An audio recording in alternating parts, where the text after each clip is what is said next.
back, everybody, to another Basement Binge episode. I am very, very, very excited about this. You're probably excited about it. You clicked on the episode title. You know what it is. Man, Black Widow. Yeah, and if you're new here, welcome to the Basement Binge. Thank you so much for downloading this episode and listening to it. The Basement Binge, where we binge movies and we try to make them meaningful. And this is so fun to return to something that is so near and dear to me, especially here at the Basement Binge. Black Widow, obviously the 24th film in the MCU. If you know anything about the Basement Binge, it primarily started as a binge through of the entire MCU. Like, that's really what got us going. That was our bread and butter when I started with my two friends. And here we are, almost 2 years later, coming back full circle to it. Obviously, this isn't the only thing that I review now, but there's something special about sitting down to record an episode about an MCU film, because this really was like everything. Super exciting. Anyway, thank you so much for being here. Let's get into it with the very first segment, 2 cents. So this is all going to be spoiler free. I'm going to have some spoiler discussion at the end, but I'll definitely let you know. The 2 cents is a segment traditionally on the podcast where within 2 minutes, I try to express my knee-jerk spoiler-free reaction to the film. Because this is a newer film, the 2 cents is going to be more like a 10 cents. It's going to be much longer, but it will still be completely spoiler-free. Let's get into it here. And I want to say, by setting proper expectations about why I go and see this film. It's currently Tuesday the 13th. I went and saw this on Friday, what was that, the 9th? Yeah, Friday the 9th, the day it came out. I bought tickets pretty much as soon as they were available. I went and saw it opening night. I went with my wife and my siblings, my brother's girlfriend. It was super fun. We were all looking forward to it. I was looking forward to it for weeks. The day of, I was super stoked. I couldn't believe that I was finally going to see Black Widow. These MCU films are something that I really, really enjoy. And I go to see them, and I continue to rewatch them and watch them because I'm invested, obviously. But I watch these movies to be entertained and to be engaged with fun characters that I'm interested in. Like, that's it. And like all other previous Marvel movies, Black Widow delivers on that completely. Without a doubt, I was entertained and I was invested in fun characters. Natasha Romanoff has always been a fun character, and Scarlett Johansson continues to bring that character to life in all the ways that we love. Beyond that, the supporting cast members all have great chemistry with her and with each other. They're a great addition to her film, and also the MCU as a whole. Specifically, I want to mention Florence Pugh as Yelena and David Harbour as Alexei. They were super engaging, very, very entertaining. They were hilarious. Their chemistry together, particularly Scarlett Johansson and Florence Pugh as Yelena and Scarlett Johansson, have this amazing on-screen chemistry together that really carried the film in its entirety. There's chemistry together as a family, as partners, as action heroes is all fantastic, and it genuinely is really funny. I was laughing a lot. I keep laughing about some of the jokes. The comedy really, really lands here, which I was not expecting at all. Additionally, Florence Pugh plays this, I mean, you've seen the trailer, so this isn't spoilers, but she plays this gritty spy so well. You've seen her in interviews. You can look with her. She's really dolled up. She looks really pretty. And there's nothing wrong with that. In Little Women, she plays this really whiny, petty younger sister in a way. But here she has this grit and this intensity that just makes her a total boss. And just great range from Florence Pugh, and it's super duper fun. And I am no different than anyone else. I am so surprised by how instantly this character is a favorite already on YouTube. There's tons of fan edits talking about how fun she is. And I was kind of surprised what's happening. I was like, oh yeah, the movie's on Disney Plus, so people have it at home, whatever. It's just great to see that so many people are latching onto her character so soon, and it's completely understandable why she's really, really fun, particularly in her relationship to Natasha. Great there. Some other positives I have is that the action is very well done, and I really enjoy the fight choreography. It felt natural to the characters and was filmed very well. It wasn't just chopped to complete shreds. Other things, the binge points, if you're familiar with the Basement Binge, just Easter eggs, details, fun things that are a part of binging a series within a universe that we love. Those are all super fun. We get insights into Natasha and Budapest and what that means to her and why Clint means something to her. And it's done very sincerely and genuinely. there's other things like specific costuming or specific comments that are a callback to films that we already have fallen in love with. And those things that have always been a part of the MCU, that it is one of the reasons it's a segment of the Basement Binge points, is because it was so key to how we enjoy these Marvel movies that were really the foundation of this podcast. They're all here. Obviously, I didn't get them all, but they're all super fun. We'll get to that in the later segment, Binge Points. Obviously, duh, but they are here and they are fun. Additionally, like all Marvel sequels, whatever you want to call them, the continuation here, the characters being added to this universe are just amazing. And both Scarlett Johansson and Natasha Romanoff have deserved the success that this film is having. And quickly to speak on the success here as part of the 2 cents, and then I'll kind of jump back to what I was saying. I want to talk about both the critical and commercial response that this film has been having, and jump back to 2 cents. So as far as like a critical response goes, I don't want to say that I'm impressed, but I'm impressed. It's currently sitting at an 80% on Rotten Tomatoes. Say what you will about that. It's just a common thing to get it. With a critic consensus of, and I quote, Black Widow's deeper themes are drowned out in all the action, but it remains a solidly entertaining standalone adventure that's rounded out by a stellar supporting cast. Okay, whoever writes those, you do a phenomenal job at summarizing the ideas of so many people in one short sentence. Seriously, that's incredible.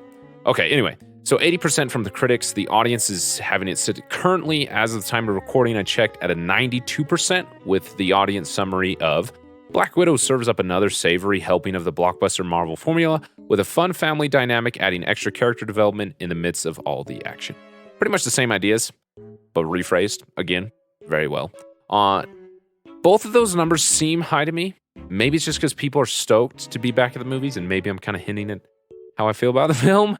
Not like overly high, like totally obnoxious high, but just higher than I would have thought.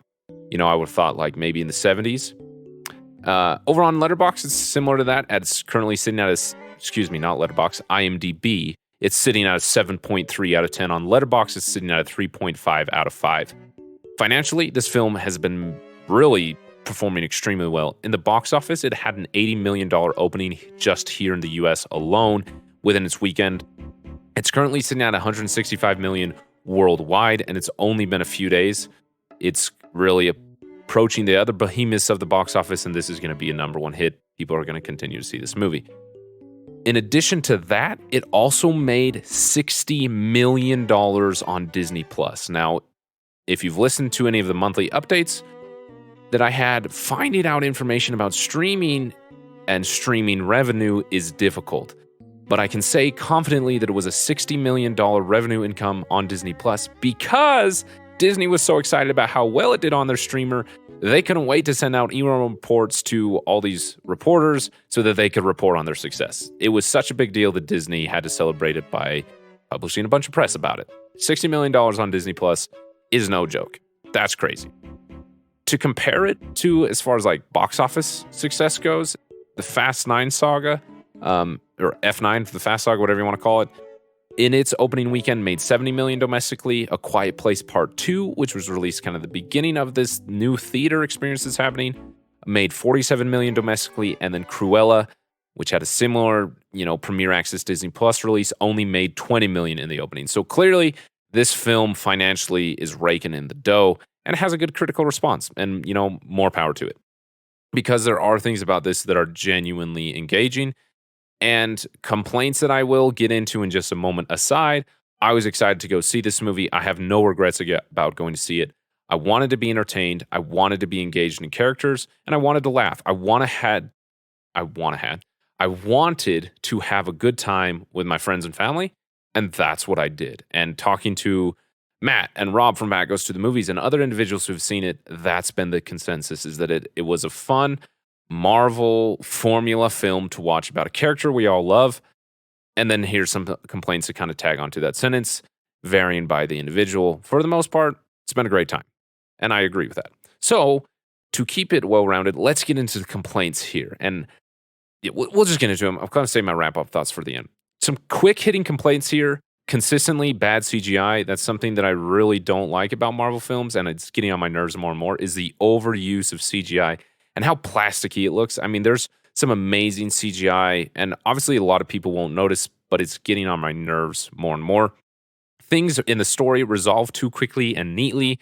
Character motivations change way too quickly just when it's convenient to the story. The action scenes start with really well, and when they are happening, I do like them, but they just end mostly by some outside force interfering instead of someone winning, so to speak, if you will, which works sometimes. I don't have a problem with that, but when it's happening all the time, it makes the whole film just an act of happenstance instead of any type of character influence on what's going on. And it loses a little bit of its power, its oomph, and a lot of the urgency because it just makes everything just according to the winds of fate, waiting for the next explosion or whatever it may be to interrupt this fight before anyone actually gains the upper hand. Now, one last quick hitting complaint here. Getting a backstory for Natasha is great. It's about time she deserved it, but that statement that it's about time is what really drags it down. It feels really pointless at this point. It's nice, it's touching. This should have been released a lot sooner. And I'm not talking about delays due by COVID. That definitely didn't help either. But within the MCU saga, the timeline, this was something that we needed before Endgame, not after. And I just don't know why the decision was made this way. Obviously, there's a lot of behind the scenes stuff that I probably don't understand, but as nice as it is, it just feels a little bit pointless. So let's get into the more heavier complaints that are as quick hitting. And really, the most of the complaints come story wise. I was entertained and I was engaged in the characters, but everything happening around that was not at all what I was expected. I was engaged in it, I was entertained, but after it was all over and I was walking out, yeah, I had a good time, but it really felt forgettable. Outside of these great new characters and the humor, which again, I can talk positively about so much, outside of that, the entire thing felt forgettable. Particularly the third act, which is where the long term memory of a film is made, if you will, really fell apart for me. And it just fell into this big CGI action explosion that just wraps up way too neatly. And that's what these Marvel movies do. This is what they are. That's pretty much the formula. But this one doesn't feel like it's going to last in any way. There's a bunch of third act CGI action set piece explosions that nicely wrap up in time for a quick conclusion into the MCU. It's the formula that has worked, and it's here as well. But it's so easy to move on from and forget, and that's not a good thing. So, for example, to compare some other MCU films, Iron Man 2 versus Iron Man 3. I mean, say what you will, this is also all of what I'm about to say completely comes down to personal preference, but I'm just trying to present a point here. Iron Man 2 has this amazing action set piece where Iron Man begins to trust people outside of himself. He develops a stronger relationship with Rhodey. Rhodey gets his suit. There's a sweet action set piece with all these drones and this little garden thing. It's one of my favorite scenes in all of the MCU. Iron Man 3, just all the suits explode, and it's like, okay, that was a bit over the top.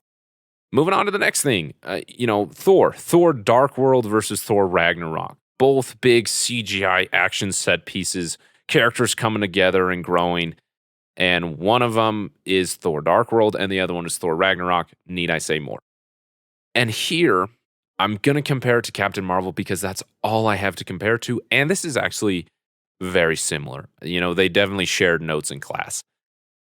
This film just doesn't have the same lasting impact that anything in Captain Marvel did for me. Again, this comes down to personal preference. I'm going to talk about Captain Marvel more in a second.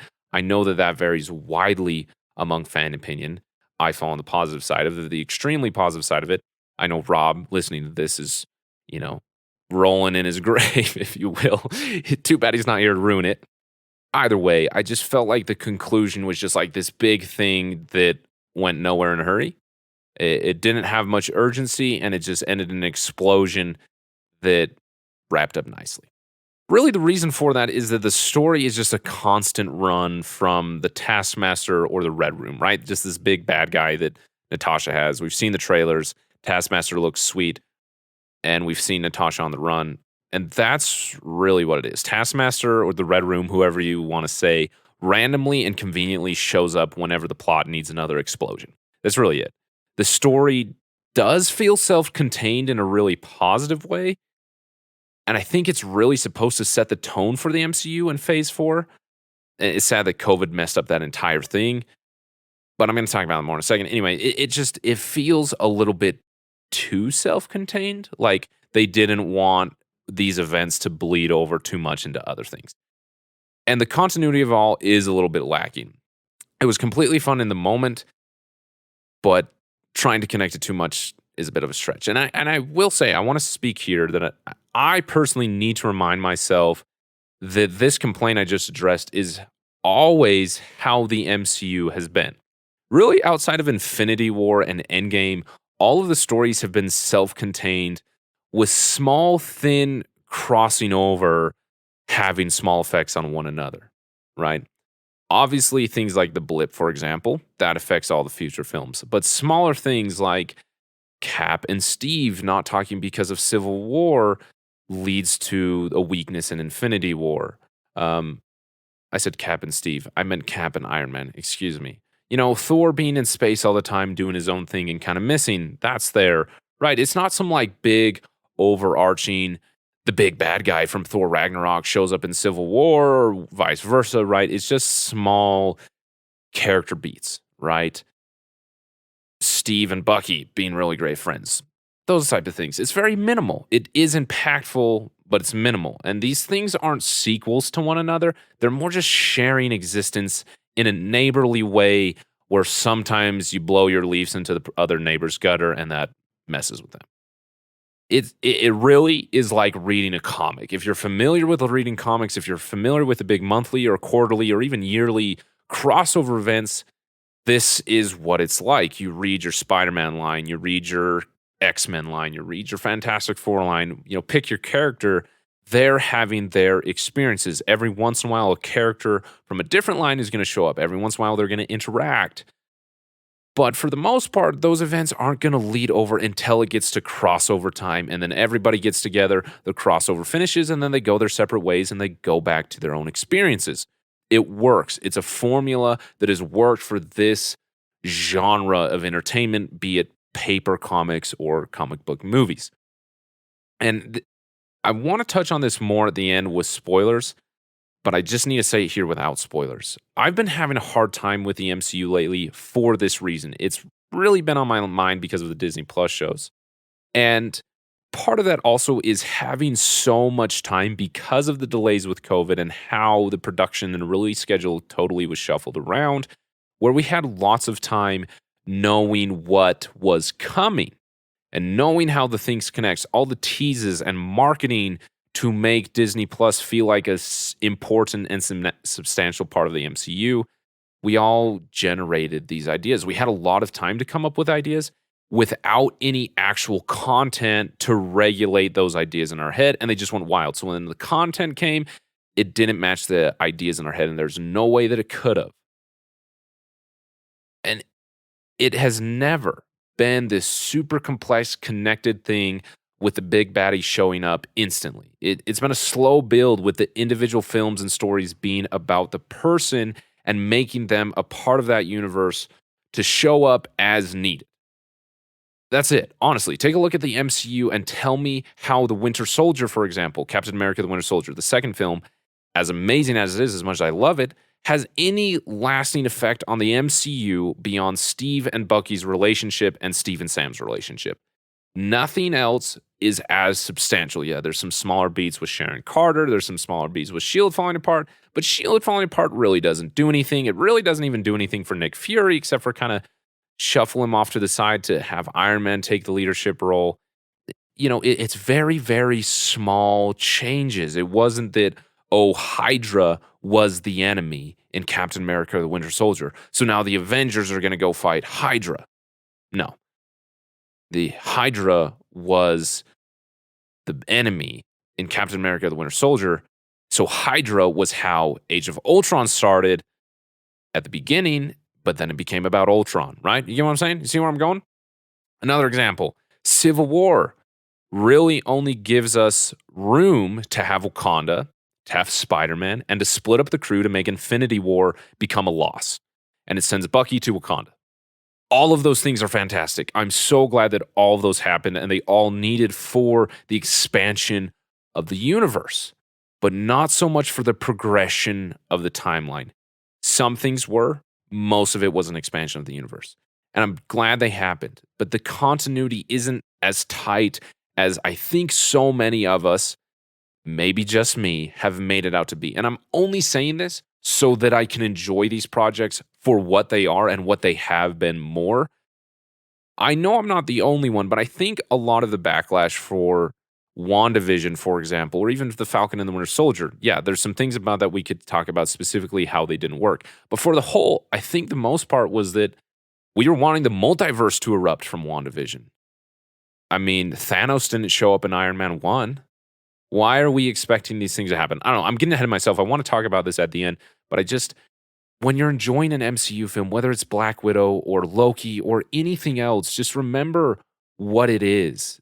This isn't the build up to the team up. This is Natasha and her story. The Eternals is going to be the Eternals and their story. Shang-Chi, that's going to be their story. Doctor Strange is going to be his story. And maybe there's a little bleed over from what happens in WandaVision or what happens here and what happens there. But for the most part, they're going to mix together when it's crossover time. And then they're going to go back. That's how it works. Wow, that was a lot. Did I even give a consistent conclusion to my 2 cents about this film? Let me do it here. Black Widow was great to watch in theaters. I loved being back in the theater, and I loved watching this comfortable, routine movie experience with people who go in knowing what they're going to get. They're going to get an action superhero movie with characters we know, and there's going to be some new ones that are fun, and we're going to be entertained. And it delivered on that 110%, no complaints whatsoever. And that's the way it should be. And it was fun. And I've got some complaints with the story, and it feels a bit forgettable. It feels totally unnecessary. But hey, I like hanging out with these people, so I'll hang out with them, even if it's not really substantial. So I enjoyed it. Don't regret it at all. That is the conclusion of the 2 cents. Should you yourself go see this movie? If you like Marvel movies, you're going to like this. If you don't, this isn't going to be the one to convince you. And if you're unsure about the Marvel movies, right? You've been enjoying them. Maybe you're kind of tiring out. I think this is going to be a big deciding factor because I really believe this was intended to set the tone for Phase 4. That's why it's first. Who knows what Eternals is going to be like? I'm holding out amazing hope for that and high expectations, but this is a good decider if you need to. So let's move on from 2 cents. Quick announcement. If you are enjoying this episode, please go to podchaser.com/thebasementbinge.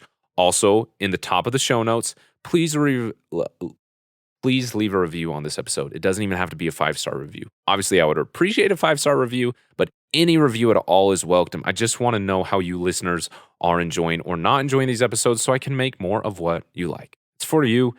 Also, it's for me because it kind of validates what I'm doing. Additionally, it just helps people find out the show. Now, why Podchaser? Real briefly, it's because Podchaser is amazing. It's like the IMDb of podcasting. It's not just for the Basement Binge, but for all podcasts where you can leave reviews. Additionally, you have the ability to leave reviews on individual episodes, not just the show as a whole. More specific feedback.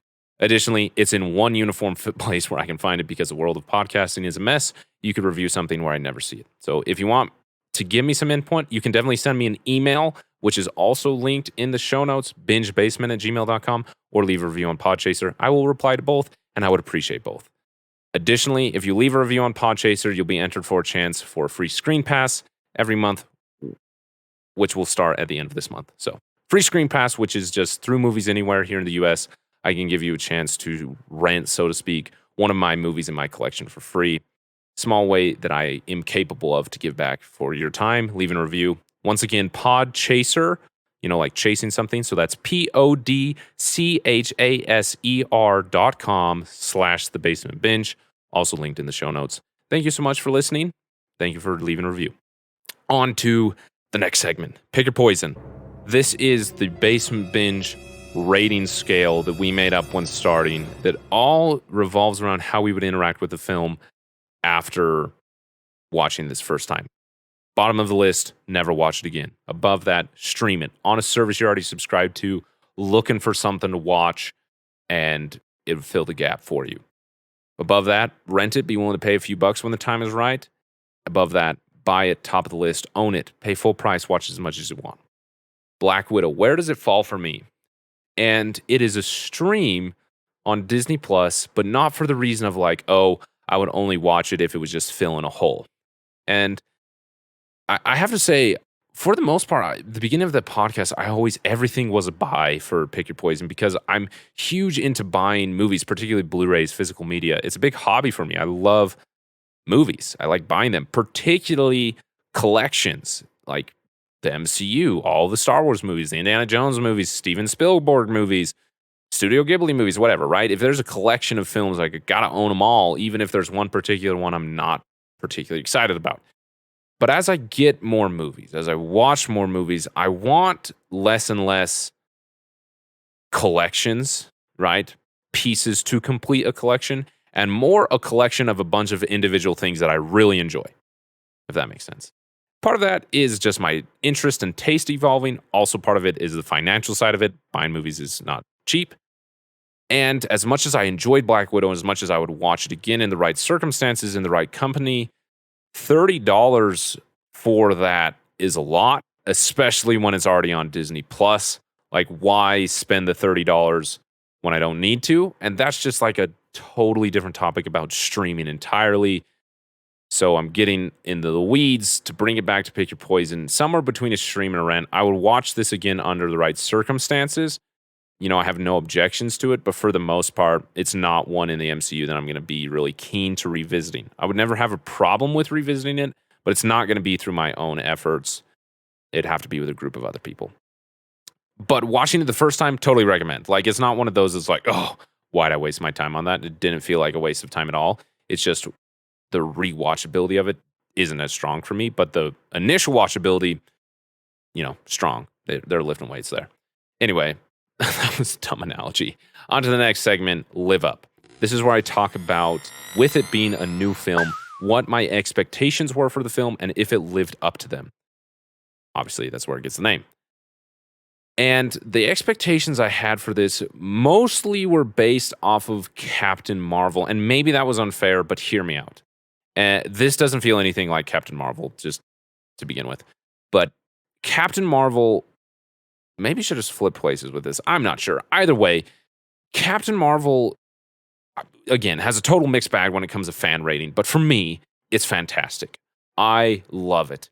When I saw it in theaters for the first time forever ago, when was that, 2018? It was very, very similar to this, where it was just like, man, that was like super fun. And I remember having like a great time and really, really loving it. Like, not just like, oh yeah, that was fun, but like, that was a blast. And then just kind of like moving on from it and not really having any solid opinion about it until I revisited for the Basement Binge. And since then, I've rewatched it multiple times because I love it. It's super fun. It's way entertaining. The characters are some of my favorite. The relationship between Carol Danvers and Nick Fury is a blast. Carol Danvers is a really interesting and fun character, and the emotion behind her is really engaging. I love how the story evolves that emotion for her, while also just being like a necessary and super great and fulfilling and fun blast of just feminine power. And that part of it, particularly that last part, the blast of feminine power, is what I was expecting from Black Widow, because like it's about time that the character of Natasha got that. And it definitely feels like that is what Disney was holding out this film to be, was like the big blockbuster of like the first main female character in the MCU getting her own thing. So I was expecting Black Widow to do something similar, where it was engaging like Marvel films have been. It had fun characters like it has, and it did both of those things. But the emotion of the characters and like the blast of feminine power is where it falls off to me. And it's a rehash of what we already know for the character of Natasha. So any depth of emotion feels soft and a little bit forceful. It's not interesting or engaging. It's just there. And the feminine power definitely is there, and it just isn't blasting. Now, I'm still kind of teetering on this point because it's both good and bad to me. It's good in that the feminine power, if you want to keep calling it that, is just there as part of these characters without being the defining feature of the character and their journey and the story. Like, it's just something that's a part of who they are. And that feels a lot more natural. That feels like way better characterization that I have so many things to say about, not just about femininity or anything about that, but just with these hot topics that we have in representation in film. I prefer that being just like a genuine, natural part of the character, like it is for most people, and not like the sole feature of that character. Like, although I'm not a girl, I'm not, this minority that's suddenly reaching representation. Like, me being a guy is not the only thing that makes me who I am. It's like one fraction of it. And so, anyway, I'm getting into the weeds here. My goodness. Anyway, so I'm teetering in that I really like that it's more natural, that it's more authentic and not like blast through a megaphone, the only part of the film. But it also lacks the oomph. The forcefulness of Captain Marvel is one of the reasons that I like it. Not because it's the only defining feature of Captain Marvel. It's one of them, and it's a key part of her, and it's forceful, and it fits her. And I'm going back to teetering her again because that's never how Natasha was. She was never forceful like that. I don't know. So clearly I'm torn on this. I don't have too much to say about it besides it was an idea in my mind that it just feels like it's lacking the same like oomph that Captain Marvel really had for me. And I'm not saying that the idea behind femininity power, the idea behind feminine power has to be really forceful. That's not what I'm saying. It's just that for whatever reason, this sadly I walked away from really readily to forget. Now, you can say that I did the same thing with Captain Marvel, but I was excited to revisit Captain Marvel when it came to the basement binge. Like, I was looking forward to watching it again because I remember having such a good time with it. And I was excited to have my opinion formed about it, particularly because at the time it was, so hot and cold with so many people. Where here, the idea of revisiting this is just like, don't really need to. Because what I've wanted from Natasha and Black Widow, I've already got. And this, again, just kind of feels unnecessary. And I don't think it has anything to do with how this film was made or the story of it. And I think it just has to do with where the character fits within the timeline of my brain, and that this just feels a little bit unnecessary. Other complaint here is that in the way that it failed to live up to my expectation is that, well, before I say that, let me clearly say, it lived up 100% to my expectations of being entertaining, being engaging with the characters, and being fun. It was really funny. Totally lived up to that. It was a great time to watch. The other area where it didn't live up is Taskmaster is completely wasted. There's some complaints that I've heard, you may have heard them, that I don't want to address without spoilers. So I'm not going to say anything besides those complaints, if you know what I'm talking about. I don't have a problem with. I'll get to them when we get to the spoilers to be more specific, but I don't have a problem with them. What I do have is that Taskmaster is just like so minimal here. Taskmaster is one of the coolest and scariest, most intimidating villains that the MCU could have. And Taskmaster is just present to blow stuff up and create short action sequences. Everything behind the interest that Taskmaster's power and abilities and motivation and purpose is just completely lacking. Taskmaster is there to fight people and cause explosions and to get a character from point A to point B. And there's nothing about Taskmaster that feels like anything of character besides being a plot device. So, now, of course, noticing and guessing where specific moves come to the Taskmaster's moving is fun because, that's just a gimme. When you love the MCU, when you love these characters, you want to know, how did Taskmaster learn that? Whatever fighting thing it is. When you recognize a move of someone else, it's like, hey, that's from Black Panther, or that's from Hawkeye, or that's from the Winter Soldier, or whatever. That's fun, but that's just a gimme. So yeah, Taskmaster, total fail. Okay, moving on to the next segment. I'm getting riled up here, so I'm kind of moving through these segments quickly, or else I'll really get into the weeds, which I've already been doing a bunch. So, this is where, if you don't want things spoiled, it's time to pause. If you haven't seen the film, or if you just don't want to hear the spoilers or whatever, this is where to pause, go watch the film, and then come back and let's get into the spoilers. If you've already seen it, let's just keep going.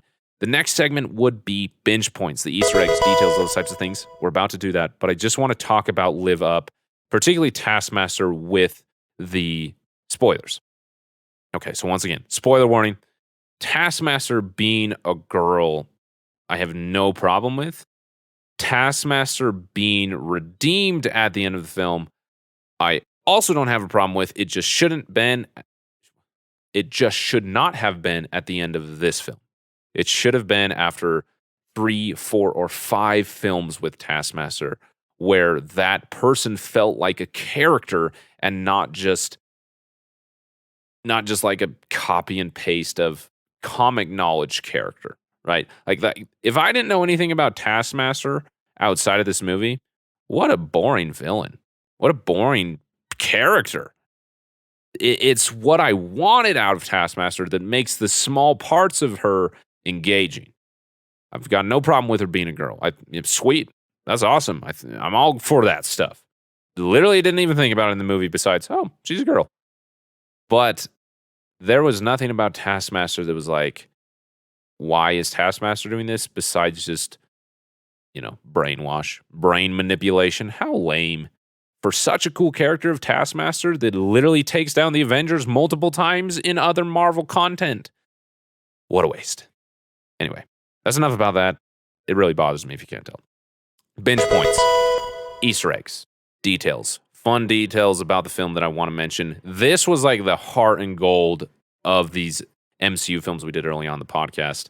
Here, as it's the first time I've seen this film and it was in theaters, I didn't catch everything. The first one, let's just jump right to it. The end credit scene with the Hydra lady, or her actual name, Valentina Allegra de Fontaine. Again, this was supposed to be the stage setter. Is that a word? The stage setter for Phase 4. People trying to make sense of this new avenged world with tons of power struggles and new bad people sneaking behind the scenes. And maybe Valentina Allegra de Fontaine is the big baddie that I keep saying isn't going to show up at the beginning. Maybe she is. But she's going to have a significant part. I will say that. Either way, she shows up again. It's fun. Great continuation of the character since we were previously introduced to her in kind of a redone way with the Falcon and the Winter Soldier. Now, what does this mean? I really think that this leads into the Hawkeye series. Florence Pugh, Yelena, is confirmed to be part of the Hawkeye series. And I think, well, first, let me say, in all the interviews of Florence Pugh, she is already great at answering these MCU theory questions in the most vague avoidance way like we've gotten used to. So good job for you, Florence. But the Hawkeye series, what I really think, in my theory, which I say that I don't want to make, but I do anyway, is that she is going to obviously hunt down Clint, Hawkeye, while Hawkeye is training Kate Bishop, and that's going to be the conflict because, training is simple. It's when someone's coming after you while you're training someone that makes it hard. And eventually, Yelena is going to team up with Kate Bishop and form the Young Avengers. Or the other idea is that she doesn't team up with Kate Bishop and Yelena teams up with U.S. Agent and they form the Thunderbolts. That'd be cool, but I think Yelena is way more fun with Kate Bishop. Speaking of which, Yelena was such a blast. I didn't talk about it enough in Binge Points. Her character and her continual effort to try and impress Natasha, the comments that she made, just the jokes. She's like the funniest part of the entire movie. Her and David Harbour's character, the Red Guardian. You have probably killed so many people. That humor was really fantastic. So speaking of Yelena and making fun of Natasha, particularly the hilarious moment where she makes fun of her pose, which I love the way Florence Pugh acts out that scene. And even later when she redoes it, that was awesome. Also, all the hair in this movie, fantastic job to the hair and makeup team. Anyway, back to what I was saying. Yelena making fun of Natasha's pose, superhero pose, came from Florence Pugh, the actor for Yelena, making fun of Natasha's pose to Scarlett Johansson, right? So the stunt team kept telling Yelena, you got to pick a pose, you got to pick a power pose. And she's like, well, I don't know. And real innocently just kind of asked, is that pose even safe? And they were like, no, actually, you'd like totally break your knees and your back. So she goes to Scarlett Johansson's like, hey, you realize that like you've been doing this for 10 years and you'd totally break your back if you did this? And they were just joking, going back and forth. And the writer saw this and was like, that needs to be in the movie. So it was. Additionally, can't not mention this. The great jacket from Infinity War is back. And not only is it back, but it is an emotional memento that Natasha got from her sister. That was fun. Also, we get a lot of hints to Budapest and what it means to Natasha and how her and Clint really get up to some stuff. And what it is that they just had to survive with espionage and trickery and spy work because that was Natasha's effort to break away from the Red Room and join S.H.I.E.L.D. and not quite the Avengers yet, but S.H.I.E.L.D. And it was done genuinely and it was done sincerely. Yeah, it would have been sweet to actually see that, but also would have been a bit too much to see that. Some things are left undone. And just like the reverence, so to speak, that it had towards that experience she had was sweet. And, just the small things that made it feel real, like it happened. So, yeah, those are all the binge points I had. Like I said, didn't have many. Moving on to the second to last segment, leasts and likes. Very straightforward. My least favorite scene, my favorite scene. Let's start with my least favorite because I've been talking about a lot of negatives, so I want to kind of end it on a positive. The third act is where it lost me. Them not actually being a family, and when I say them, I mean Alexi, whatever the mom's name is. What's her name? Hold on, I gotta say it. It's gonna drive me nuts. Alexi, Melina, Yelena, and Natasha not being a real family was disappointing, but I was able to move on from it quickly and it worked out fine and I was okay with it. But by the third act, it just like beats you over the head with that like everything about what's going on is the fact that they're a dysfunctional family where obviously they're our family in a way. I don't know. Additionally, the reverse reveal of it that they're not a family, how it's like a slow peel back through the entire film is sweet, but then it just gets too on the nose and too constant bludgeoning of it. And the twist that they had with Melina and Natasha switching places to have their master plan, that's a sweet idea. Like, I love that. But we should have been in on it. That would have made it way more tense. That would have made it such a sweet spy thriller. That would have been tense and exciting. This fake out betrayal was just annoying. Like, who wants a fake betrayal? How is that fun? Seeing the determination in Natasha to sever the nerve would have been way more intense than just trying to make assumptions about why the heck she's letting this dude punch her in the face. Like, obviously, you're making conclusions on your own as you're watching, but it would have been so much more intense and a thriller like a spy movie if we knew what had to be done and we were on our edge of the seat hoping that it could be done, that she could be successful instead of just trying to figure out what the heck is she doing. I just think it would have worked better as not like a twist. Then beyond that, it just becomes a meaningless CGI mess that all nicely and cleanly wraps itself up to have people put back at the right place where we started with nothing new except for characters being sent off into the MCU. Like if that's it, the timing of it being a mequel, if you will, a mid sequel, doesn't help at all, right? The fact that Natasha's got to get back to Infinity War, so obviously she can't be messing around with Ross, and she can't be with her new family, so they got to split up, and her new family can't get involved, so they got to go into hiding. Like, it's just like, okay, let's just tie it up with a bow real quickly, just with a stupid 2 weeks later. Like, how did she deal with Ross? Don't you think that some of us would have been interested in that? Not just a 2 week later cut? Whatever. Let's move on. Let's talk about something positive, the like. Because that really is what the Basement Binge is about, is making these things meaningful, making them fun. But, with these new films, you never know what you're going to get. I'm not thinking about the film in advance. Whatever. Behind the scenes podcast stuff aside, my favorite part of the movie is the characters. I was sold that this group of crazy people were actually a family, a dysfunctional family, but family nonetheless. And family or not, these characters were interesting and very fun to watch together. It wasn't one character on their own that made it, it was them together.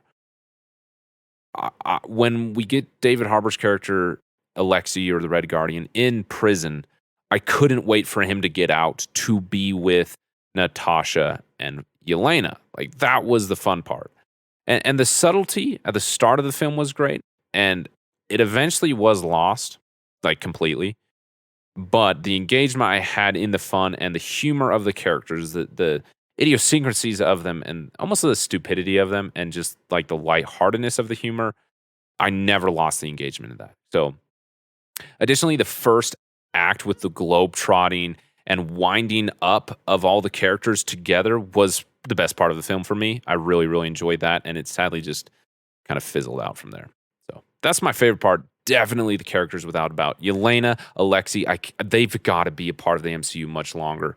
David Harbour and Florence Pugh are just great to watch, and Florence Pugh with Scarlett Johansson, they have just incredible chemistry. And even with Scarlett Johansson missing, I would love to see Florence Pugh with David Harbour more because their chemistry together was also hilarious. Okay, this has been a long episode. Let's get on to the last segment here, Fall In. This is where the Basement Binge tries to make movies meaningful. And Black Widow, the film, what it has to do is really understanding what motivates Natasha to do what she does and sacrificing herself in Endgame. That's really the theme and the heart of that. It's amazing to see, but it also really isn't there, sadly. And I really, genuinely spent a lot of time trying to write something down for the Fall In, but all I had was that one sentence, that the themes, the ideas is to understand why someone would be willing to do that.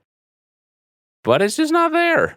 And if I have to force it for the segment, this is what I'll say. Natasha's motivations for all she did in Infinity War and Endgame were sealed by all that she learned here.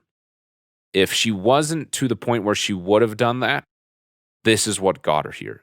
That people and those we love, no matter how messy, are worth fighting for. And that's what she did. She gave herself for people she loved.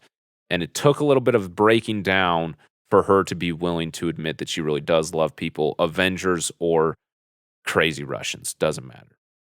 But that's really pushing it for the segment. You know, there were moments where they really tried to make Natasha's character care about other people. You know, she cares about these other widows. She cares about Taskmaster. And it just felt really, really forced and not really part of the character. Additionally, when Alexei, David Harbour's character, really turns at the end of the film to it, accepting their family beyond just his own personal gloating, happened way too fast.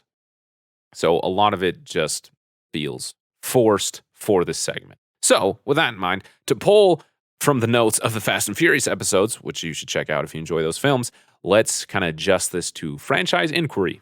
This is where we kind of talk about how this film affects and lands within the franchise and how it's going to work moving forward. And in my 2 cents, I talked about this setting the tone for Phase 4 of the MCU. This topic has been on my mind tremendously because of Loki. If you've been listening to Matt Goes to the Movies, which is a great podcast I've been on as part of these Disney Plus shows, WandaVision, The Falcon Man and the Winter Soldier, now Loki, also linked in the show notes, or just Matt Goes to the Movies wherever you get podcasts. I've been thinking about these shows, and if you've listened to those episodes on Matt Goes to the Movies, you know I've really loved these Disney Plus MCU shows, but had to hold myself back with theories and kind of make a rule for myself that I can't make theories because it only ever led to disappointment. And I created all these ideas that things were going to connect to so tightly. The Disney Plus shows were going to be a must for the MCU continuity, that if you wanted to understand Doctor Strange and the Multiverse of Madness, you had to watch WandaVision because that's when the multiverse was going to happen, and yada, yada, yada, yada, yada, and Mephisto's going to show up, and it gets too much. This just isn't the case. Yes, the MCU is changing, it's progressing. Loki and the Falcon and the Winter Soldier are completely different, and they're completely new. But they're all pretty much the same thing, that they are individual experiences unique to the characters within that series or movie that we're watching within their place in the universe. A Captain America movie never happens on Asgard. Thor never really messes around with Hydra. It's not their thing. And that character conjunction happens in the crossovers where what the characters have been through has small tendencies that it creates within themselves for these big tentpole crossover events. There's small things that from those films lead into the crossovers, but for the most part, it's the crossovers that then affect the single films afterwards. Again, exactly like reading a comic. And as this whole thing expands and gets more and more intense, as we're going to have the Eternals and Shang-Chi and the TVA with Loki, and we're going to have the multiverse with Doctor Strange and all the other things that I'm forgetting, whatever happens in the Spider-Man movie, as it expands and gets more and more intense, we're going to have to understand that this is an individual experience of the characters in their place in the universe where they come together when it's crossover time. There's nothing wrong with that. There's nothing wrong with it. More importantly than that, we also have to understand that the focus of these MCU projects so far, and what I mean by these MCU projects, I mean from Iron Man to Black Widow to the next episode of Loki, has always been focused on the characters and their growth, not the next big baddie or anything like that. Just one character making their way through life with their unique experiences, with their unique place in the universe. And people show up and they conquer evil, and the day is won, and then the next film happens. And there's a little bit of bleed over, but it's really not super substantial. And if you're trying to think about it too hard, this little house of cards topples over. The ending of Black Widow is perfect proof of this. Natasha, like I said earlier, has to be with Steve to have her place in Infinity War. She can't be there if she's dealing with his Secretary Ross or hanging out with her family. So the film ends and just hints at all this nice conclusion and what could have happened and wraps itself up nicely with a simple 2 weeks later jump. And it totally works for the type of movie that you're watching. I can't say that enough. This necessarily is not a complaint. It is just a necessary explanation of what is actually going on. Yeah, it's a bit cheap and it's a bit lazy, but it's also a result of its own existence and its own genre. Like, this is just the way things work in comic movies. People show up when it's convenient. And it works. Like, there's a reason it works. There's a reason we've been enjoying these comics for years, for decades, and now we've been enjoying the MCU for a decade. Like this type of loose connectivity where a character shows up and it's exciting because the character's there, not because, oh, the character's there, so that means that Hydra did this or that Ragnarok or whatever, like this big crossover event. It's exciting because the character that we've grown to love is there. That's what is exciting. When I saw Infinity War and Captain America showed up at the beginning and saves Vision and Wanda, I was not thinking about anything except for, that's Steve Rogers, that's Captain America. Like it was exciting because it was a character, not because it was an impact on the timeline. You've got to have your expectations in check with these things. And I think that maybe I'm the only one here. But in the consensus that I've seen people reacting to these things, it seems like this is something we all need to hear, that if we want these things to work together, we've got to stay invested in the characters and their journey, not just the next big baddie. Because Cap picking up Mjolnir in Endgame would not have been as meaningful and emotional and as exciting if all of the Captain America movies were about Thanos. That moment would have meant something for Captain America if his movies were about Thanos. Sure, Thanos was the big baddie. He had to be there for that moment to happen. But also for that moment to have the impact it did, we had to have an experience consistently with Captain America and his struggle and battle for constant worthiness as an individual of Steve Rogers. Thanos showed up when it was his time to show up, and it worked, and it led to a great conclusion that was Endgame that literally made all of the money. It worked because we were invested in the characters. Iron Man and his sacrifice in Endgame meant something because of how he was the individual, not willing to lay himself down on the line, as he said, as he's someone who would just cut the line. It worked because of the characters and how we're involved in them. And we will get the next big baddie eventually. And maybe it's this Van Tessa lady. But whoever it is, when we do get it, I'm sure it's going to be awesome and it's going to be done really well and it's going to be super exciting. But in the meantime, I'm just going to enjoy the messy journey that all of these characters are on that I love. And when the big action with Thanos 2.0 shows up, it's going to be amazing when a character does something that's impactful for them because of the journey that they've been on, not because Thanos 2.0 is there. Be it Mjolnir or whatever else is next. So one more time for my tiny brain cells in the back still making theories about the TVA. Calm down, trust the process, and enjoy the characters. Because that is what got us here in the first place. That's what it's always been about, is about the characters and their experience and how they frequently meet together. Wow. That was a rant and a half. Probably mainly just for me. I do feel better now, though. Like, I feel like, whew, I can breathe. Like, these ideas that have been stewing in my mind without substantial conclusion. I finally said it. Well, was that worth listening to? I don't know. Leave a review on Podchaser. Let me know. Am I way off in my idea of what's happening in pop culture, in the consensus people are having to it? Or am I not? I don't know. Let me know. But as a closeout for Black Widow, it was great to be back in theaters. That was a blast. I had my tickets the second they were available. I've been looking forward to this for a year now. One last thing that I miss is that the sweet trailer music that we had in the original trailer never showed up in the movie. What a disappointment. I just thought of that. Man, one more disappointment. Either way, I've been looking forward to this for a long time, and it was great to get it. I've got no complaints about the investment that I made in it, financially or time-wise. It was worth watching, and I'm glad I watched it. And when the Eternals tickets go on sale, or Spider-Man or whatever's next, you bet I'm going to get those too. And I'm going to go enjoy myself again. And then if I've got complaints, I'm totally going to express them. But at the end of the day, I enjoyed myself and I enjoyed the characters. So you can't really complain too much.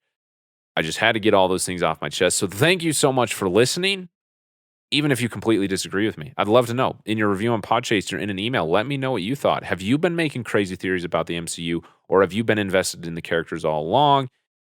Is the MCU getting too messy? Is it not? Is it perfect? Please let me know. I'd love to hear. Other than that, thank you so much for listening to The Basement Binge. Thank you so much for listening to this long Black Widow episode, including my rant of a conclusion. I appreciate it. All of you, whether you're a consistent listener from day one, the very first, very poorly recorded Spider-Verse episode, or maybe you jumped in halfway, or maybe you downloaded the Your Name episode, or Guardians of the Galaxy, or one of the other hot ones that I've got, which thank you for downloading those, and you're here. Thanks for being here. Thanks for giving it a try again. Or if this is your first, thank you. Subscribe to The Basement Binge. Don't mix the next episode. It's on La La Land. That's what you get for listening to the end. You get to know. Anyway, it is time to end the podcast. My name is Harrison. This is The Basement Binge. And that is all for now. Ciao, ciao.